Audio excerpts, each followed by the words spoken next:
샬롬.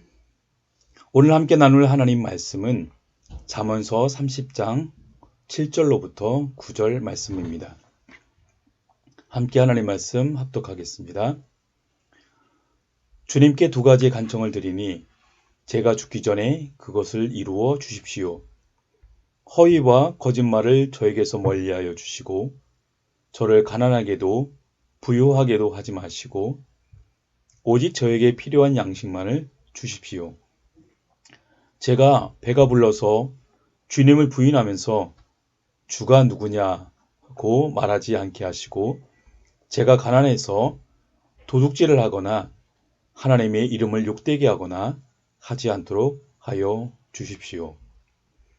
오늘 성경은 새번역 성경 버전으로 말씀을 함께 읽었습니다. 오늘 잠언서 30장 7절로부터 9절에 있는 말씀을 가지고 단순한 삶이란 제목으로 말씀을 함께 나누기 원합니다. 그리스를 정복한 알렉산더 대왕은 그리스의 유명한 철학자들을 만나 인사를 나누었습니다. 그런데 유독 그와 인사하는 자리에 참여하지 않은 철학자가 있었습니다. 그래서 알렉산더 대왕은 그를 찾아가서 그를 만나기로 하였습니다. 그의 집에 찾아갔더니 마침 그는 밖에 나와서 따뜻한 햇빛을 즐기고 있었습니다. 군사들을 수행한 왕이 도착했음에도 불구하고 아무런 기척도 없이 그대로 누워있자 알렉산더 대왕은 짜증이 났습니다. 알렉산더 대왕과 그 철학자의 대화입니다. 나는 알렉산더 대왕이다. 나는 개같은 디오게네스요. 그대는 내가 무섭지 않은가? 당신은 선한 사람입니까? 그렇다면 내가 굳이 무서워할 필요가 있을까요? 그대가 원하는 것이 무엇인가? 내가 들어주겠다. 햇빛을 가리지 말고 비켜주시오. 그게 내가 원하는 것입니다. 그 모습을 바라보고 있던 군사들이 그를 죽이도록 허락해달라고 요청하였지만 알렉산더 대왕은 오히려 그에게 매력을 느꼈다고 합니다. 그러면서 말하기를 내가 알렉산더가 아니었다면 나는 디오게네스가 되었을 것이다 라고 말입니다. 세상의 고통은 원하는 것을 갖지 못해서 한탄하거나 가진 것을 지키려고 애쓰는 것 중 하나에서 온다는 말이 있습니다. 거리에서 어린애 둘이 동네에 떠나가라고 울며 싸우고 있습니다. 형이 500원짜리 동전을 주었는데 동생이 그것을 빼앗으려고 울고 또 형은 그것을 빼앗기지 않으려고 더 크게 울며 싸우고 있더랍니다. 그 모습을 본 아버지가 이렇게 탄식했다고 합니다. 애나 어른이나 다 똑같아. 우리 사회도 같은 문제로 많은 사회적 갈등을 겪고 있습니다. 밥그릇 싸움 때문이죠. 국민 대다수가 절대 빈곤을 벗어난 오늘날 배고픔이 아니라 배아픔의 문제가 심각해지고 있습니다. 이러한 시대일수록 그리스도인들은 소유의 많고 적음에 관계없이 바른 물질관을 갖는 것이 중요하다 하겠습니다. 잠언 끝자락에 나오는 아굴의 기도는 우리 시대에도 귀한 모범이 된다고 봅니다. 8절 후반절에 저를 가난하게도 부유하게도 하지 마시고 오직 저에게 필요한 양식만을 주십시오. 이 기도는 일용할 양식을 구하는 주님의 기도와 정신이 다르지 않습니다. 두 기도 모두 경제적인 면의 중요성을 결코 무시하지 않고 있습니다. 아담이 범죄한 이후에 인간은 땀을 흘려야 필요한 양식을 얻게 되었습니다. 땀을 흘려도 가지덩굴과 엉겅퀴들은 삶을 어렵게도 하고 때로는 삶을 위협하기도 했습니다. 아무리 수고를 기울여도 햇빛과 비의 적절한 은총이 없이는 삶이 가능하지 않았던 것이죠. 삶의 모든 것을 하나님의 은총에 의지하고 사는 인생이 일용할 양식을 위해서 기도하는 것은 결코 부끄러운 일이 아닐 것입니다. 양식뿐만이 아니겠죠. 사람이 밥만 먹고 사는 존재가 아닌 이상 건강을 위해서, 학업을 위해서, 또 사회적 지위와 가족 관계를 위해서, 자신의 의무를 위해서, 또한 자녀들을 위해서 기도하고 공동체와 나라 민족을 위해서 등 사람답게 살기 위한 일에 필요 불가결한 것들을 위해서도 우리는 늘 기도해야 할 것입니다. 우리나라에도 이제는 레미제라블의 장발장처럼 배고픔 때문에 도적질을 하는 사람은 드문 시대에 살고 있습니다. 하지만 과거보다 생활 여건이 비교할 수 없게 나아졌음에도 불구하고 오히려 행복 지수는 떨어졌고 인간의 공고함, 삶의 피곤함은 더 심해지기만 했습니다. 이유는 상대적 빈곤감, 상대적 박탈감 때문일 것입니다.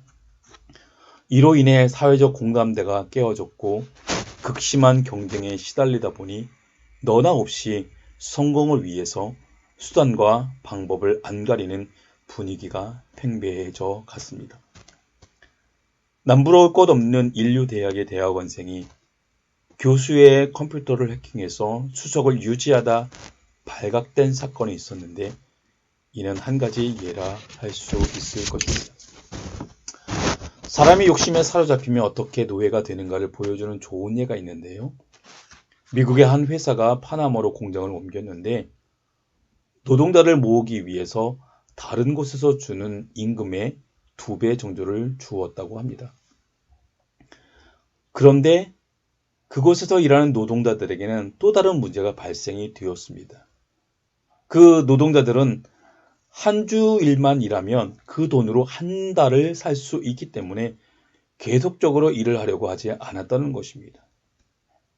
먹고 살 만큼만 일을 하던 습관을 가졌던 그들에게는 너무나도 당연한 것이었죠. 그렇다고 회사 관계자들은 주기로 약속한 계약된 임금을 깎을 수는 또 없는 노릇이었습니다.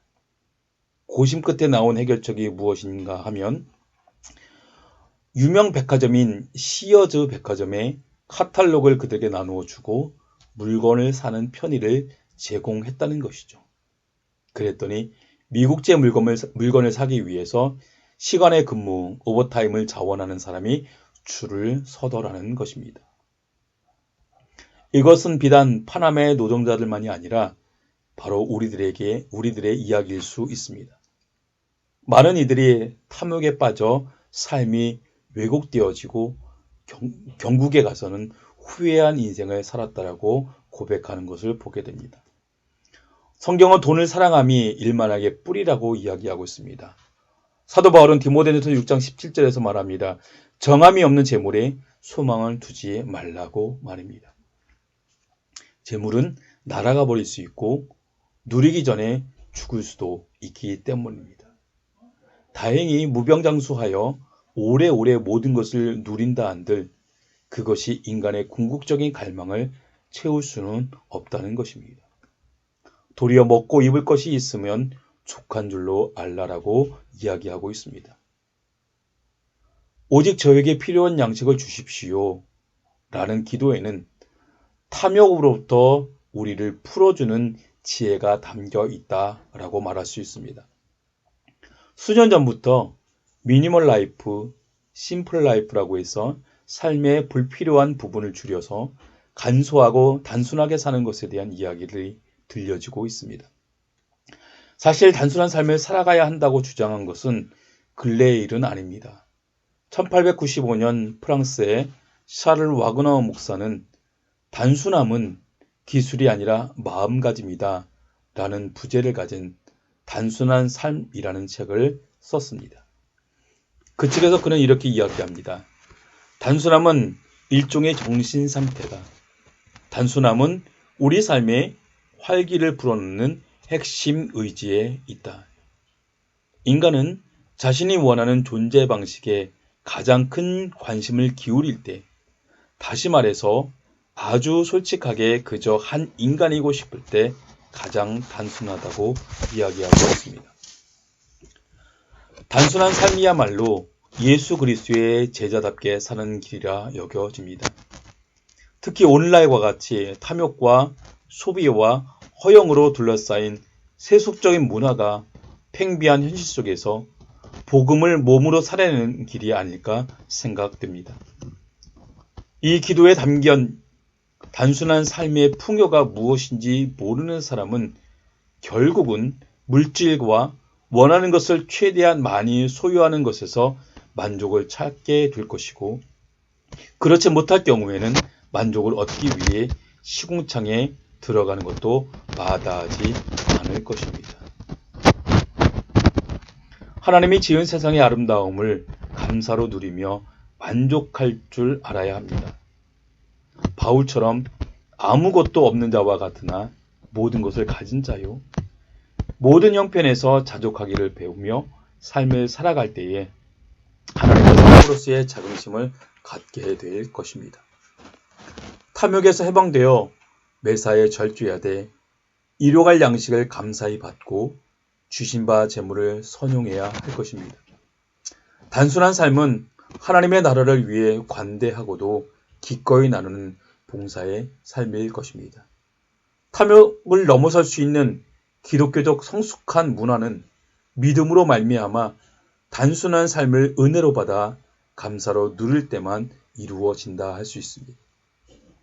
지독한 가난이나 감당 못할 부요함은 오히려 삶을 파괴하는 도구일 수밖에 없을 것입니다. 본문 9절에서 이렇게 기도하고 있죠. 제가 배가 불러서 주님을 부인하면서 주가 누구냐고 말하지 않게 하시고, 제가 가난해서 도둑질을 하거나 하나님의 이름을 욕되게 하거나 가지 않도록 하여 주십시오 라고 말입니다. 하나님이 우리에게 왜 필요할까요? 여러분에게 하나님은 어떠한 존재로 어떠할 때 필요합니까? 우리의 필요를 채우고 우리를 궁핍으로부터 벗어나기 위해서 하나님이 필요하십니까? 우리의 창조자이시며 구원자이시고 보호자이신 하나님을 필요에 의해서만 섬기는 것은 이제는 삼가해야 하지 않을까 싶습니다. 궁핍할 때 하나님을 기억하고 하나님을 전적으로 의지할 수 있게 하심에 감사합시다. 부요할 때 하나님의 은혜를 기억하고 주신 부요함을 나눌 수 있는 마음을 주심에 감사합시다. 우리에게 주어진 삶에 하나님의 은혜를 생각하며 더욱더 하나님을 의지하며 단순한 삶으로 주님과 동행하는 삶이 되기를 간절히 소망합니다. 우리 말씀을 생각하면서 이 말씀의 기도와 같이 우리의 삶에도 동일한 기도가 있기를 소망합니다. 함께 기도하겠습니다.